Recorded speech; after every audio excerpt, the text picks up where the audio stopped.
Welcome back to my channel. Super star Mahesh Babu Varanasi cinema షూటింగ్కి break ఇచ్చినట్లు తెలుస్తుంది. తాజాగా తన ఫ్యామిలీ ఫంక్షన్లో మహేష్ బాబు సరదాగా గడిపారు. సూపర్ స్టార్ కృష్ణ తమ్ముడు ఘట్టమనేని ఆదిశేషగిరి గారి కొడుకు కవలపిల్లల పుట్టినరోజు వేడుకలు గ్రాండ్గా జరిగాయి. ఈ వేడుకలో ఇద్దరు చిన్నారులను ఎత్తుకుని సరదాగా కనిపించారు మహేష్ బాబు, నమ్రత. అలానే ఈ వేడుకలో మహేష్ బాబు అక్కా బావ కూడా ఉన్నారు.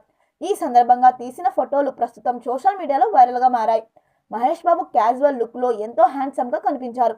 ఒకవైపు వారణాసి షూటింగ్లో బిజీగా ఉన్న మహేష్ తన సొంత ఫ్యామిలీ ఫంక్షన్లో పాల్గొంటూ స్టార్డమ్కు దూరంగా కుటుంబ కార్యక్రమంలో సాదాసీదాగా పాల్గొనడం మహేష్ బాబు ప్రత్యేకత అని అభిమానులు కామెంట్స్ చేస్తున్నారు. ఈ అరుదైన మహేష్ బాబు ఫ్యామిలీ ఫోటోలు ఇప్పుడు సోషల్ మీడియాలో వైరల్ అవుతున్నాయి. మరిన్ని వీడియోల కోసం మన ఛానల్ని సబ్స్క్రైబ్ చేయడం మర్చిపోకండి.